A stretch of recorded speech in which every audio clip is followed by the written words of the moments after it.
Hello friends, a very warm welcome to Ansakari. I am Vikas Bhardwaj.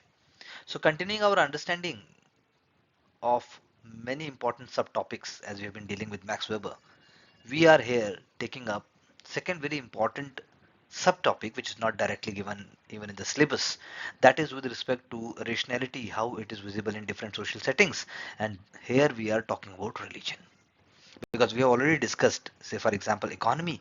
Now you will be able to understand and correlate how a religion actually is being seen and mirrored by his ideas, because religion and rationalization, they are very much interconnected, and also they have a kind of a very integral relationship. Weber believed, and he said that early religions often acted as impediments to rationality.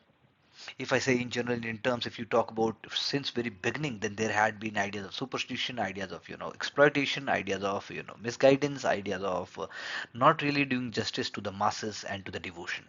Religion is a very complex and also a very important and integral aspect of human society since very beginning. What he said, but that is very important, the sacred is uniquely unalterable. You must be able to remember and mark this up, and if someone asks you even in one line what Weber says on religion, then you're gonna say it very accurately within a couple of seconds. The sacred is uniquely unalterable. But then in the Western world, religion proved alterable. Why? Because it became amenable to rationalization.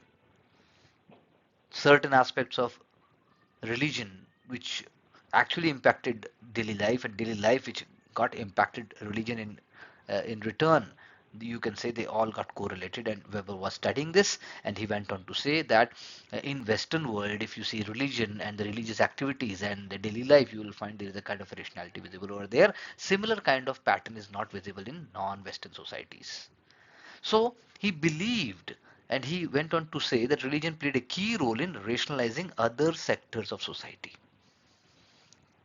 That's why I said economy. You have to understand and keep in mind economy also here, and other aspects also of Weber. So from primitive religion to pantheon, like we say the Hindu pantheon, we have 33 crores gods and goddesses, and amazing, thriving, and a kind of a great congregation. If you take example of Kumbh, it's a very important example, and you will be able to justify, and I'm giving you a task to write a short note from the Weber's perspective of rationality when you describe Kumbh. You bring economy also, you bring religion also, and I would say you bring city and modern city life also in that perspective. So early religion according to Weber was having a bewildering array of gods, like the way we are saying. So there, if you talk about Indian religion, Indian culture also, Indian society also, then you have even the movies which are coming up, Kantara and so forth. They are also talking about uh, what I should say, folk gods. Folk culture is being reflected. But then household gods, obviously it is there, Kul Devta, Kul Devi, that's what we speak about. Kin group gods. पूरे कुनबे का जो होता है, there is a whole culture in North India, South India, Eastern, and everywhere. It's so amazing. And even local political gods. Here, political means that you have society, clan, and then you worship certain ancestors in that way. And even occupational and vocational gods, like the way we say Vishwakarma, Ma Saraswati, and even furthermore. So, with rationalization, there became a clear and a coherent set of gods. Like the way we can see even in today's time, there was a time when even we were ready to do our Diwali worship with the Chinese, Chinese goddesses and gods. Chinese Ganesha, Chinese Lakshmi, and then this is just I'm giving an example that how uh, we became more what I should say more materialistic, and then certain aspects got lost in between. But then there had been a key change as long as there is improvement in living standards. So Weber believed and said that reason favored the primacy of universal gods. We agree, and every consistent crystallization of pantheon followed a systematic rational principles. I repeat again that reason favored the primacy of universal gods, that there are certain universal primacy god, and every consistent crystallization of pantheon followed systematic rational principles. That's what our sutras, that's what our shastras, and that's what our religious and our culture says. If you think very clearly and look back, then we say okay, there is a logic behind Tulsi Puja, there is a logic behind another pujas also, and there is a systematic approach. This is what he's saying. The reason favored the primacy of universal gods, and every consistent crystallization of Pantheon followed systematic rational principles. That's how we have the coming up of Dashavatar.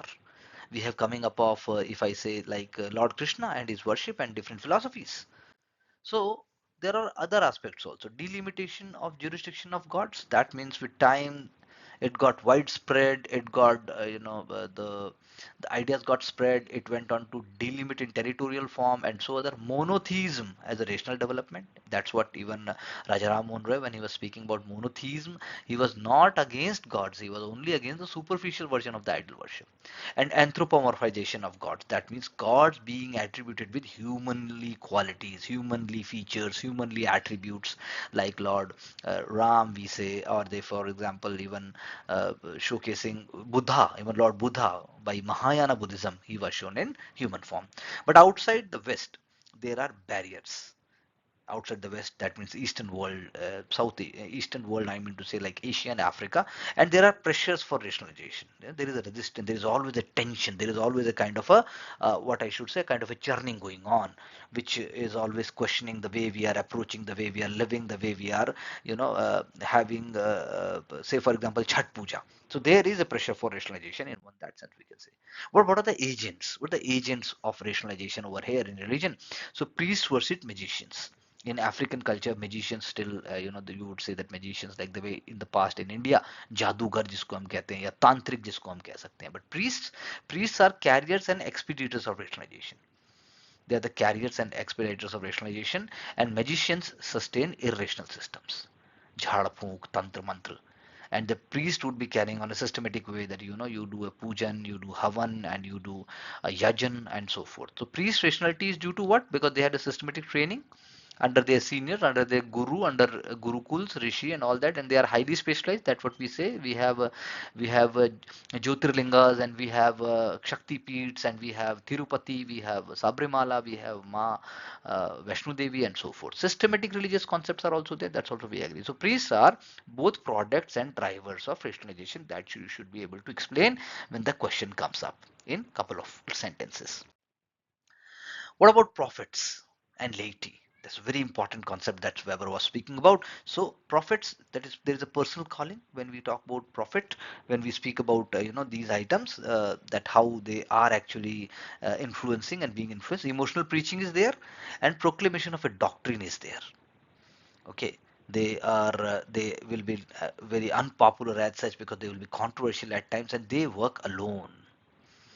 So when we say prophet, they may be able to create a new religious identity, a religious dialogue, a religious ideology, and then maybe creating a new religion also. For example, there are different types of prophets. For example, Muhammad, uh, who is actually Islam, a great religion which is there. Jesus Christ, Christianity, and Old Testament prophets are there.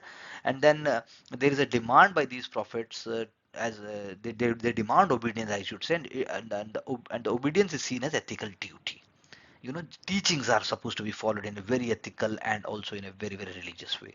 For example, Buddha led by a personal example, as I just said. So key role of a prophet is to mobilize laity means those who are lay followers, and transform personal following into permanent congregation. That's how it happens. And even in case of Sikhism, we can say there were 10 gurus. So you can just try to understand and also create your understanding.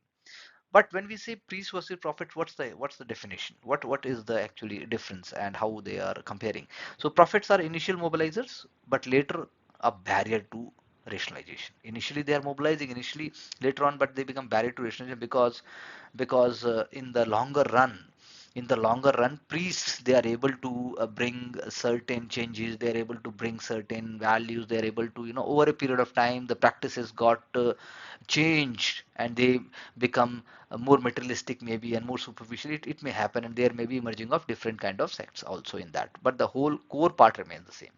So the reasons is that literacy, obviously it is changing the outlook of the society and individuals, and bureaucratization of society is also changing how the society is behaving, how the society is being run, what is the administrative structure and so forth, and the priest role in education of the masses. They have a role, direct and indirect, even today's time also in India. Beyond this is beyond school. If you think about gurus, if you think about, there are so many sadhu, there are babas and so forth. They are also very important part, whether we agree with that or not. So priests provide pastoral care.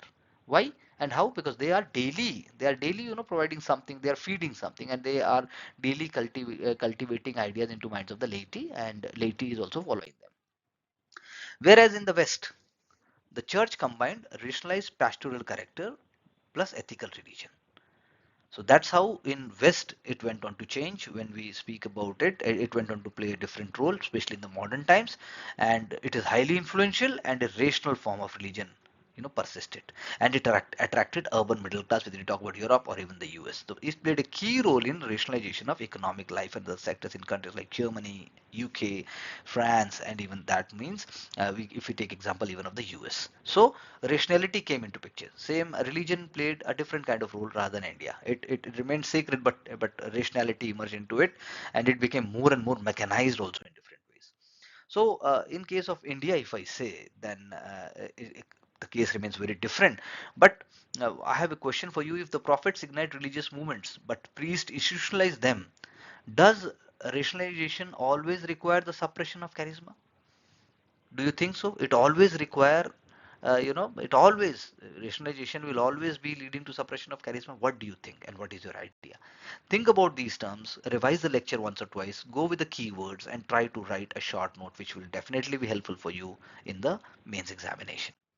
Thank you very much, and we will see you soon in the next lecture with more ideas so that you can become more curious, more confident, and also self driven at the same time.